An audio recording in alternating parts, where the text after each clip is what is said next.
Yeah, we had a 10-year storm yesterday. We sort of classify these rainstorms in 10 years, 5 years, 15 years, 50-year, 100-year storms, and they're quite aggressive, but they bring us lots of great material. I'm going to take you on a little bit of a trip on what we do to harvest these materials.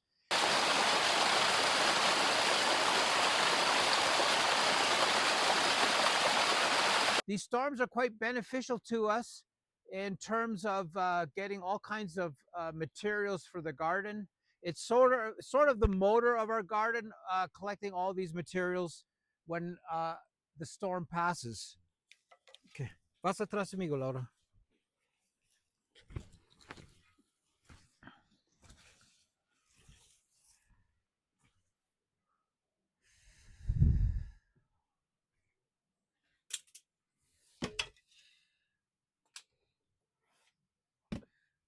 So we have all these chewed up leaves and this great soil. Like, look at that. You couldn't even buy something like this. Completely worked through.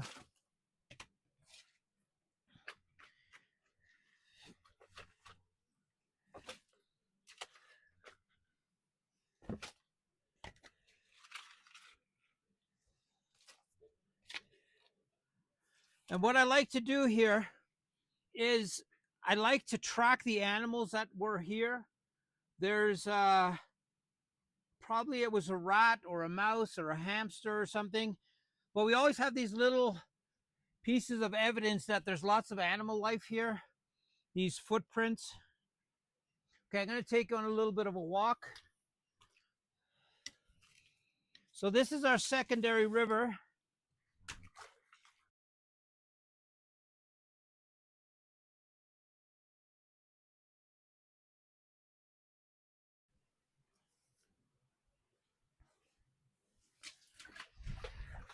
Here, Laura, ver eso.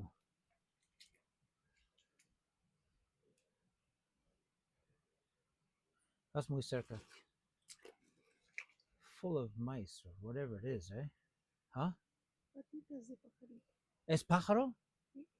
Yo creo que sí también es pájaro. It's a bird. That's what it is.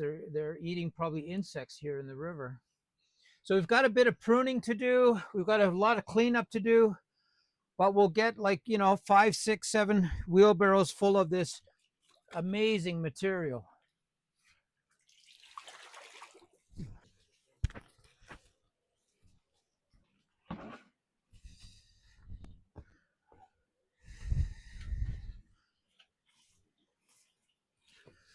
So here, this secondary pool always gathers these great leaves. So we also harvest them all the time. And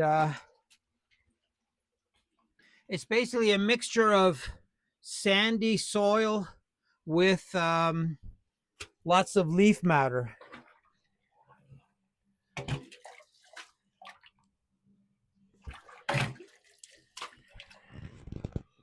And this drain is 4 inches, and we can clean it out because the leaves will clog it up, only the top part.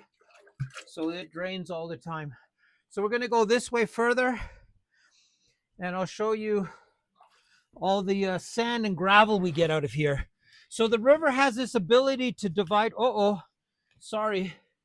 There's a great big worm in here. And worms are very precious. This guy's still alive.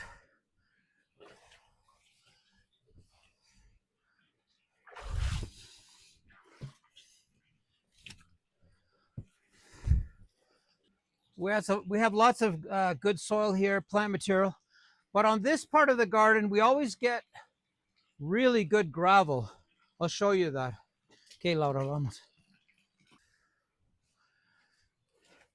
So this whole section here is really fine sandy gravel that we can actually turn into cement. We use this to mix cement a lot of times.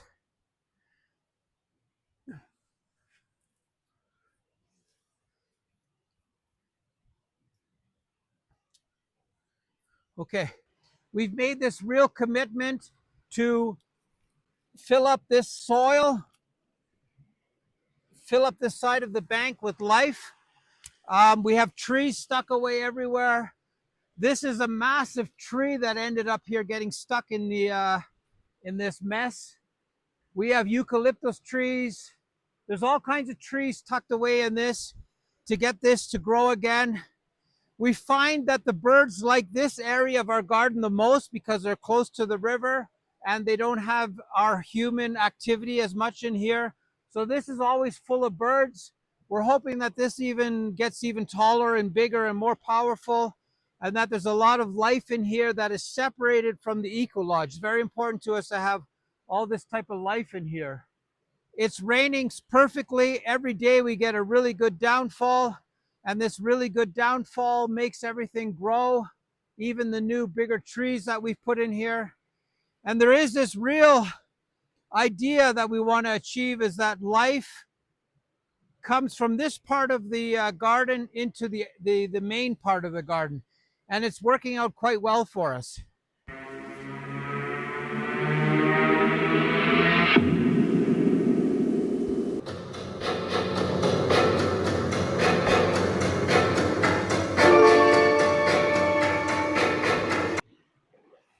Yeah, there's something to be said about cutting down your trees. This lady, she had this real desire to cut down all these trees.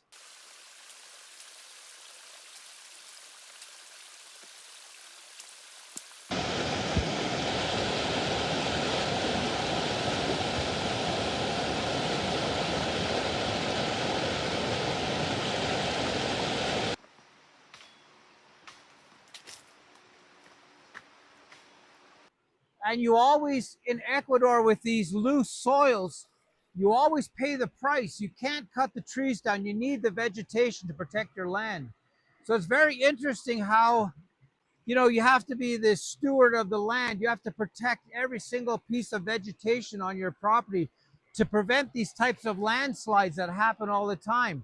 This wasn't even a bad storm. It was like a medium storm, and it changes the whole river again. All this soil has deposited on our side, and it's very interesting how the river will follow the mechanical plan of working on the outside and depositing everything on the inside. So if you look up top, there's vegetation everywhere. There's even large trees. I'm surprised she hasn't come to cut them down. And all this vegetation is what is changing it from being a dead zone. This gray stuff, nothing will really grow in it. So it's turning it into a dead zone by having all this, 1 foot of topsoil washing away. And it really is painful to have this topsoil just simply go downstream and do nothing further down. So, you got to protect your land. You got to be very cautious about what you actually do, especially in a place like this where the soil is so chewed up and so easily to come down. So, we have to really protect this land, and it's up to us to show them an example of how we actually do it.